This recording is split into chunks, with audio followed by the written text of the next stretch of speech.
안녕하세요.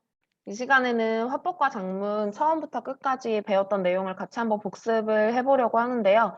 특히 이번 영상에서는 화법과 작문의 맥락을 포함해서 대화라는 걸 전반적으로 같이 복습을 해보려고 합니다. 그래서 교과서랑 제가 올려드렸던 PPT 자료가 있으면 같이 놓고 보시면 좋을 것 같습니다. 제가 그럼 화면을 공유할게요. 우선 대화는 76페이지에 있는데요. 대화의 개념부터 보시면 사실 대화가 뭔지를 모르는 사람은 아무도 없을 거예요.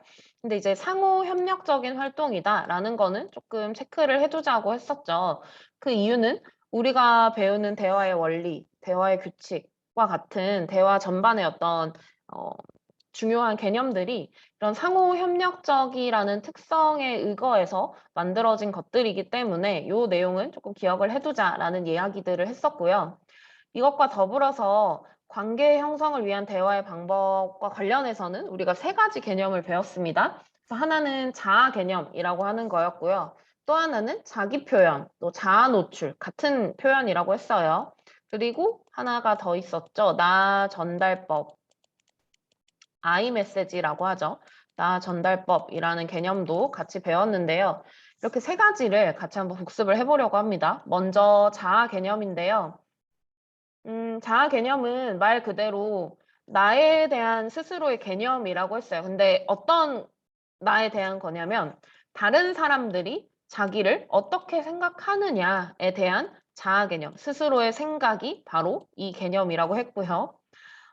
이거는 개인의 내부에 있는 개인의 어떤 내면적인 생각이지만, 이게 형성되는 주요 요인은 외부에서 오는 메시지라고 했습니다. 그래서 밑에 써져 있죠. 의사소통 과정에서 타인이 주는 메시지, 그러니까 외부에서 들어오는 메시지에 의해서 자아 개념이 형성된다라는 점에서는 조금 특징적이다라는 이야기를 했고요.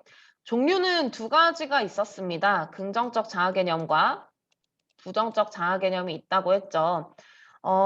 일단 자아 개념이 형성되는 과정과 이게 도대체 관계 형성에 어떻게 영향을 미치냐를 표로 나타내면 이렇게 나타낼 수 있는데요. 긍정적 자아 개념과 관련해서 먼저 선순환의 고리를 살펴보자면 외부로부터, 그러니까 다른 사람들이 나에 대해 말하는 것들, 그것 중에 긍정적인 것들, 긍정적인 메시지가 유입이 되면, 뭐 예를 들면 저 친구는 참 밝다. 저 친구는 성실하다. 저 친구는 말할 때 굉장히 유머러스하다. 뭐 이런 것들 있잖아요. 그래서 나에 대한 긍정적인 메시지를 타인으로부터 받게 되면 그게 내 내면에서 긍정적인 자아 개념을 형성하는 하나의 토대가 되더라는 거죠. 그렇게 되면 다른 사람들과 의사소통하는 데 있어서도 긍정적인 방식으로 소통을 하게 되고 그러다 보면 다시 다른 사람들이 나를 긍정적인 사람으로 규정해서 또 긍정적인 메시지가 들어오는 또 이게 자아 개념을 긍정적으로 만들어주고 긍정적 의사소통 방식을 하게 돼서 다시 긍정적인 사람으로 규정되는 이러한 고리가 반복되는 요것을 선순환이라고 한다고 했어요. 그래서 긍정적인 자아 개념과 긍정적인 의사소통 방식을 통해서 이런 것들을 이제 선순환할 수 있게끔 노력하는 것이 건강한 어떤 관계 형성을 위한 하나의 방법이라는 얘기를 했습니다. 죄송해요. 부정적 메시지, 그러니까 부정적 자아 개념의 경우에는 여기를 그냥 부정적으로 바꿔주시면 되겠죠. 부정적 자아 개념의 자아 개념 같은 경우에는 남들이 나에게 보내는 부정적인 메시지, 뭐 예를 들면 저 친구랑 대화하면 재미없어 라든지 저 친구는 좀 너무 냉정해. 저 친구는 너무 소극적이야. 이런 것들. 뭐 그런 부정적 메시지가 유입이 되면 자아 개념이 부정적으로 형성되게 되겠죠. 그럼 그게 남들과 의사소통하는 데 있어서도 부정적인 방식으로 나타나게 되고 결국 또다시 남들이 나를 부정적인 사람으로 규정함으로써 부정적 메시지가 들어와서 부정적 자아 개념을 형성하게 되는 이러한 악순환이 반복되게 될 때 이거는 이제 관계가 좀 불건강해지는 그런 결과를 낳게 된다라는 거죠. 그래서 자아 개념 정리를 하면요.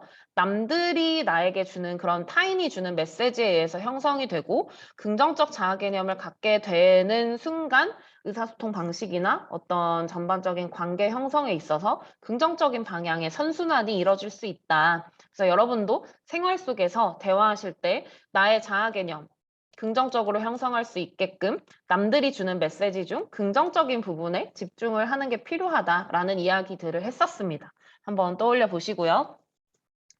그다음 두 번째는 자아 표현, 뭐 자기 표현, 자아 노출, 자기 노출 다 같은 개념이라고 했어요. 그래서 두 번째, 저는 이제 주로 자아 노출이라고 용어를 쓰는데요. 어떻게 말하든 다 똑같은 개념이니까 헷갈리지 않으셨으면 좋겠어요. 두 번째, 자아 노출과 관련해서의 개념은 이런 거예요. 타인에게 자기에 대한 정보를 얼마나 노출하느냐. 라는 거예요. 제가 그래서 자아 노출이라는 용어를 더 잘 쓰는 이유는 이게 상당히 직관적인 용어라고 생각해서 더 많이 쓰는데요. 교과서에는 아마 자아 표현이라고 되어 있을 거예요. 그러니까 남들에게 나에 대한 정보를 얼마나 알려주느냐의 개념이 자아 표현, 자아 노출의 개념이고요. 이거는 남과 나를 더 깊이 있게 이해하기 위한 하나의 개념이고 친밀감과 관련이 되어 있습니다. 그러니까 나를 얼마나 노출하느냐에 따라서 상대와 얼마나 더 깊이 있는 교감이 가능하냐, 얼마나 더 친밀해질 수 있냐, 이게 이제 결정된다는 점에서 접근할 수 있는 개념인데요. 이게 무작정 자아 노출을 한다고 해서 상대와 친밀해지는 게 절대 아닙니다. 이거는 지켜야 할 게 많다 그랬어요. 자아 노출의 정도나 그리고 표현의 수위 같은 것들이 상대방이 받아들이기에 적절해야 합니다. 나 혼자 신나서 막 노출하는 거는 전혀 상대에 대한 배려가 아니에요. 그래서 이 법칙이라고 해야 될까요? 규칙이 있어요. 자아 노출의 규칙. 여기에 나와 있는데요. 관계 형성의 초기에는 사회적 자아를 노출하셔야 됩니다. 사회적 자아라는 건 나에 대한 어떤 객관적인 사실이라고 보시면 될 것 같아요. 예를 들면 나의 이름, 뭐 나의 출신 지역, 나의 출신 학교, 뭐 내가 전공하는 과 같은 것들 있잖아요. 그런 것들 남들에게 오픈해도 아무렇지 않은 그러니까 나에 대한 어떤 겉보기 팩트라고 해야 될까요? 그런 사회적 자아를 노출하는 것이 가장 바람직하고요. 친밀해질수록 개인적 자아, 나의 의견, 나의 감정 이런 것들을 노출하는 게 이제 가능해지는 거죠. 그래서 우리가 오늘 처음 만났는데 나의 이름이나 어떤 그런 객관적인 팩트가 아니라 갑자기 나의 가정사, 나의 어떤 고민 이런 것들을 갑자기 털어놓는다면 상대방은 당연히 당황할 수밖에 없겠죠. 그거는 자아 노출의 규칙을 지키지 않아서 발생하는 현상이라고 볼 수 있습니다. 그래서 관계 형성 초기에는 사회적 자아를 노출하셔야 되고요. 친밀해질수록 개인적 자아를 노출해야 돼요. 근데 반대로 우리가 알고 지낸 지 10년 이상이 됐는데 알고 보면 내가 이 사람에 대해 아무것도 모른다. 이 사람의 개인적 자아가 노출된 적이 없고 또는 뭐 반대로 내가 내 개인적 자아를 노출한 적이 없다. 그러면 그것도 올바르다고 보기는 어렵겠죠. 그래서 자아 노출의 정도나 표현 수위는 친밀해질수록 깊어지되 또 한쪽만 오픈하면 안 된다 그랬어요. 상호 점진적으로 오픈해야 된다 그랬죠. 그래서 상호 점진적으로 아이고 저기에요. 상호 점진적으로 개인적 자아를 노출해가는 어떤 그런 단계가 필요합니다. 뒤로 좀 넘어가서요. 이 표는 제가 수업 중에 한번 보여드렸었는데 보시면 방법 부분에서 시간이 지남에 따라 조금씩 점진적으로 해야 된다 그랬어요. 그래서 아까 말씀드렸듯이 처음에는 나와 관련된 객관적 사실, 이름, 뭐 출신 학교 어디 사는지 정도 객관적 사실에서 나의 생각, 의견, 그리고 나의 감정 순으로 점점 내밀한 면을 오픈해 가는 것이 이제 자아 노출의 어떤 적절한 방법이라고 보실 수 있고요. 여기까지 이제 봤을 때 결국 다른 이와의 건전한 의사소통을 위해서 필요한 거는 개방성이라는 거죠. 나도 어느 정도 노출을 해야 되고 상대와 소통하는 데 있어서 긍정적인 자세로 개방적인 자세로 할 때 건강한 관계를 형성하는 대화를 할 수 있더라라는 점에서 개방성이라는 거를 조금 마음에 새겨두시면 좋을 것 같습니다. 넘어가서요. 세 번째는 나 전달법입니다. 이거는 갈등 상황에서 그 갈등을 효과적으로 풀어갈 수 있는 의사소통 방법이라고 얘기를 했고요. 개념은 이것도 역시 교과서에 제시되어 있습니다. 내가 느끼는 감정 그리고 경험을 표현해 줌으로써 갈등 상황을 최대한 뭐 스무스하게 이렇게 마무리하는 그런 하나의 의사소통 방법이라고 볼 수 있고요.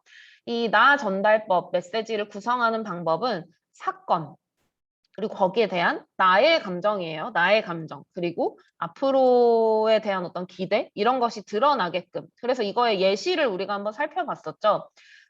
교과서 78페이지에 나와 있는 이 예시를 보시면 동아리 지도 선생님께서 부르셔서 이렇게 이거는 팩트죠, 팩트. 그러니까 사건. 내가 왜 늦었는지에 대한 사건을 그대로 전달하되 지금 이 상황에서 느끼는 나의 감정 그리고 앞으로는 이렇게 해줬으면 좋겠다라는 기대가 드러나게끔 사건, 감정, 기대의 순으로 메시지를 구성하고 있는 걸 확인할 수 있습니다. 그래서 이 나 전달법은 아까도 얘기했듯이 갈등 상황에서 갈등을 좀 현명하게 풀어갈 수 있는 하나의 방법이라고 했어요. 그래서 이거 평소에 연습하셔야 된다고 했습니다. 이거는 절대로 그 자리에서 바로 튀어나오는 게 아니라 평소에도 이런 방식으로 대화를 하신다면 관계에 있어서 원만하게 남들과의 어떤 관계를 유지하는데 도움이 될 거라고 그렇게 말씀드릴 수 있고요. 79페이지에 나와 있는 만화에 이제 우리가 배웠던 자아 개념, 자기 표현, 그리고 나 전달법 이런 것들을 적용해서 우리가 분석해 봤었어요. 그래서 이거는 한번 교과서에 정리해 놓으신 대로 확인을 해보시면 좋을 것 같습니다. 맥락은 이따 마지막에 할게요. 쭉 넘어가서요. 어, 여기도 한번 보도록 하겠습니다.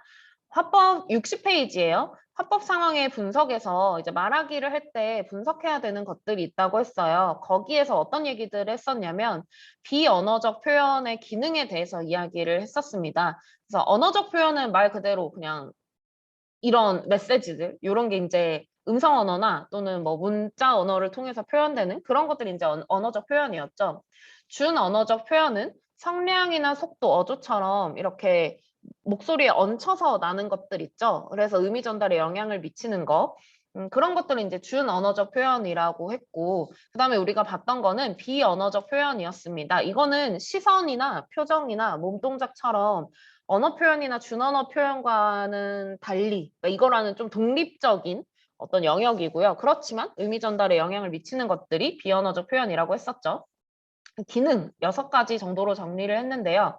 첫 번째, 보강이었습니다. 언어적 메시지랑 같이 나타나서 그 의미를 훨씬 보강하거나 명료하게 만들어주는. 그래서 예를 들면 날 좀 도와줘 라는 언어적 메시지랑 같이 뭐 이렇게 손을 빈다든지 이렇게 간절한 몸짓을 하는 경우 그거는 이 언어적 메시지를 보강하고 있는 기능을 하고 있다라고 볼 수 있고요.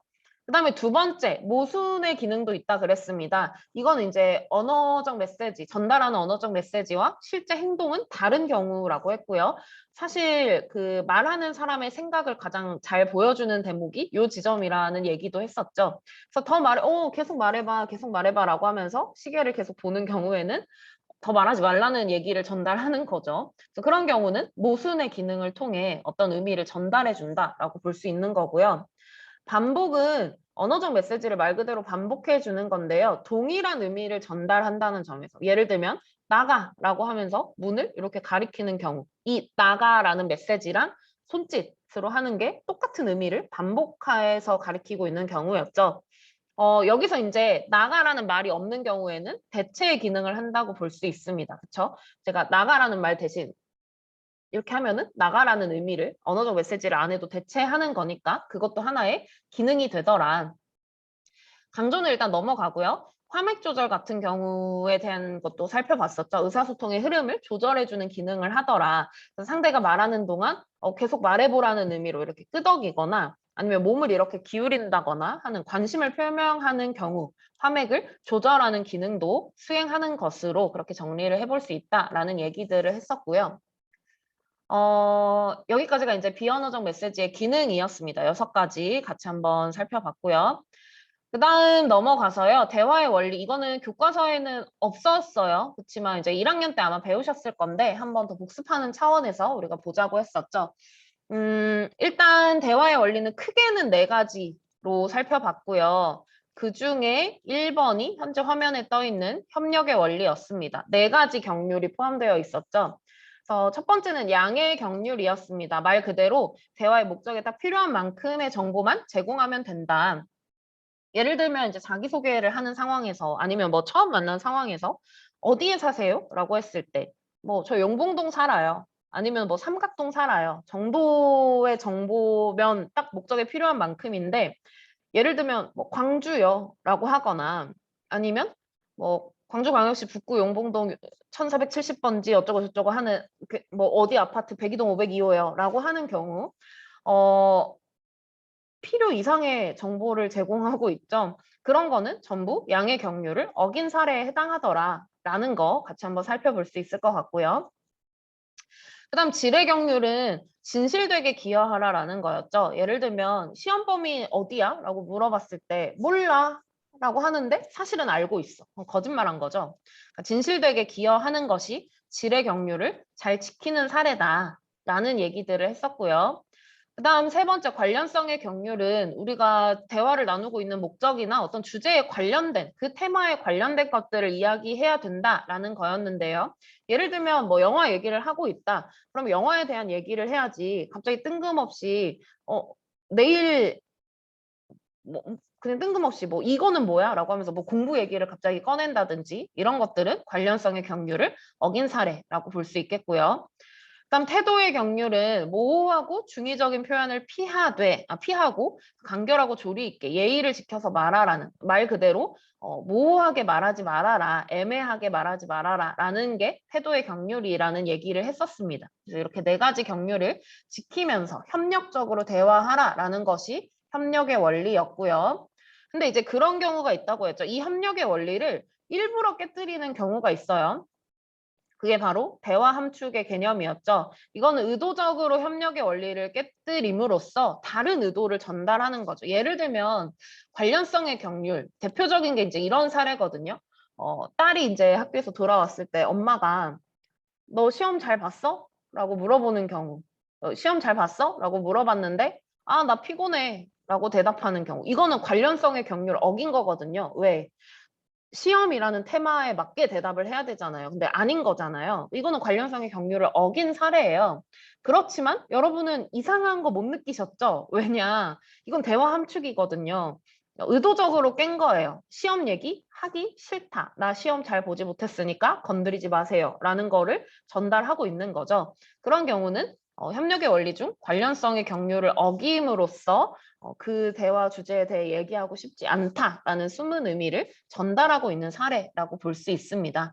그래서 의도적으로 깨뜨리는 경우가 있더라. 그거를 대화 함축이라고 하더라. 라는 차원에서 복습을 해두시면 좋을 것 같습니다. 그 다음으로 넘어가서요. 아까 대화의 원리 네 가지 중에 첫 번째가 이제 협력의 원리였고, 그 다음 두 번째가 지금 화면에 떠 있는 공손성의 원리입니다. 5가지 경률이 있다 그랬죠. 근데 두 개, 한 개 세트로 보시면 된다고 했어요. 그래서 요령의 경률과 관용의 경률. 요령의 경률은요, 부담을 준다라는 차원에서 상대에게 부담이 되는 표현은 최소화하되 이익을 주는 표현은 극대화하는 것이 요령의 경률이라고 했습니다. 예를 들면 문을 닫아달라고 요청하는 상황에서 야, 문 닫아 라고 명령형으로 하는 것과 미안한데 문 좀 닫아줄 수 있을까? 라고 하는 경우 어떤 게 더 부담이 훨씬 덜한 표현인가요? 뒤에 게 훨씬 덜한 표현이죠. 그 이유는 앞에 거는 명령이거든요. 그러니까 상대가 지켜야만 하는 명령이라면 뒤에는 선택권을 준 거잖아요. 문 좀 열어줄 수 있을까? 라고 하는 거. 그러니까 상대에게 부담이 되는 표현은 최소화하고 이익을 주는 표현은 극대화한 요령의 경률을 잘 지킨 사례라고 볼 수 있습니다. 그다음에 관용의 경률은 똑같이 부담의 차원에서 이야기하는 경률이지만 요령의 경률은 상대에 초점을 맞춘 거라면 관용의 경률은 말하는 나 자신에게 초점을 맞춘 개념이라고 했죠. 그래서 나에게 혜택을 주는 표현은 최소화하고 부담 주는 표현은 극대화하는 게 관용의 경률이라고 했습니다. 예를 들면 어떤 친구가 얘기하는데 제가 못 들은 상황이에요. 그런 상황에서 야, 말 좀 크게 해 라고 하는 것과 미안한데 내가 못 들었어. 내가 귀가 좀 잘 안 들려서 못 들었어. 뭐라고 했어? 라고 물어보는 경우. 어, 뒤에가 화자 자신에게 훨씬 더 부담을 주는 표현이죠. 못 들은 것의 책임이 나한테 있다라는 거거든요. 그러니까 네가 목소리를 크게 해야지가 아니라 내가 잘 못 들었어. 미안하니까 다시 얘기해줘라고 하는 화자 자신에게 부담을 주는 표현을 극대화한 사례이기 때문에 관용의 경륜을 잘 지킨 사례라고 볼 수 있겠죠.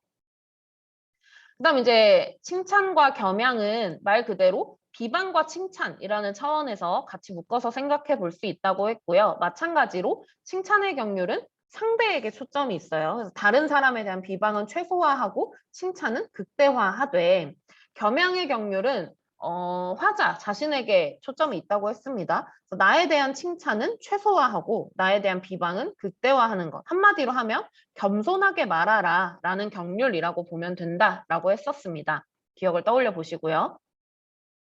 그 다음 마지막 동의의 경륜은 의견이 다른 경우 그거를 최소화하자라는 거였죠. 다른 이와 의견이 다른 지점은 최소화하고 일치점은 극대화하는 것. 예를 들면 뭔가 영화를 같이 보러 간 상황에서 한 명은 공포 영화를 보고 싶고 한 명은 로맨틱 코미디를 보고 싶은 상황. 근데 이제 설득이라기보다는 뭐 얘기를 하기 위해서 로맨틱 코미디도 좋지. 그렇지만 이라고 말하는 이 하나의 스킬. 이게 바로 동의의 경륜을 지키는 대화의 사례입니다. 그것도 좋은데 그러니까 but 대화라고 하죠. 영어 but. 그것도 좋아. 그렇지만 이라고 하는 그러니까 다른 이와 의견이 다른 지점은 최소화하고 일치점은 극대화함으로써 최대한 그 불일치를 줄이는 그런 하나의 대화 방법이 동의의 경륜에서 나온 개념이다라고 보시면 되겠습니다. 그래서 공손성의 원리 이렇게 5가지에 대해서 살펴봤고요. 그 다음 세 번째, 대화의 원리. 대화의 원리 4개 중에 2개, 협력의 원리와 공손성의 원리와 세 번째가 바로 적절한 거리 유지의 원리인데요. 이거는 연관성의 욕구와 독립성 욕구 사이를 균형을 잘 맞추라는 거였죠. 누구나 사람이라면 연관성의 욕구와 독립성의 욕구를 둘 다 가지고 있다 그랬어요. 그래서 상대의 독립적 욕구를 존중하되 연관성의 욕구도 충족해주는 방식으로 적절하게 거리 유지를 하는 것이 대화 상황에서 필요하다라는 이야기를 했었고요. 그다음 순서 교대의 원리가 마지막 대화의 원리인데요. 화자와 청자가 고정되어 있지 않다라는 게 핵심이죠. 순서 교대의 지점이 있어요. 그 지점에 맞게 그리고 그 순서 교대의 규칙에 맞게 청자와 화자의 역할을 끊임없이 순환해 가면서 대화를 해야 한다라는 것이 4번째 순서 교대의 원리였습니다.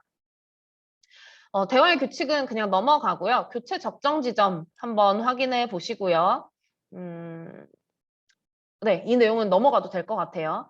그래서 뒤에 의사소통의 장애 요인도 교과서에는 없는데 그냥 한번 읽어보세요. 이거 수업 중에도 그냥 한번 훑어보고 넘어갔었거든요. 그래서 이거는 그냥 한번 읽어보시면 좋을 것 같고요. 아까 넘어간 화법과 작문의 맥락 부분까지 보고 이 영상은 마무리하려고 합니다. 교과서 페이지는 22페이지이고요. 화법과 작문을 둘러싼 맥락이 중요한 개념이라고 했습니다. 이거는 5가지 정도로 우리가 정리를 했었는데요. 첫 번째는 목적입니다. 목적. 화법과 작문의 목적이라는 맥락이 중요한데요. 크게 4가지. 정보 전달, 설득, 자기 표현, 사회적 상호작용이라는 차원에서 화법과 작문의 목적을 생각해 볼 수 있고요. 그다음 2번째는요, 주제입니다. 내가 말하고자 하는 거, 내가 글로 쓰고자 하는 거, 전달하려는 요점 또는 결론이 무엇인가. 이게 결국에는 주제의 개념이죠. 그래서 목적과 주제는 조금 달라요. 목적은 좀 더 크고 거시적인 차원의 것이라면 주제는 좀 더 세밀한 차원의 것이라고 보시면 되겠고요.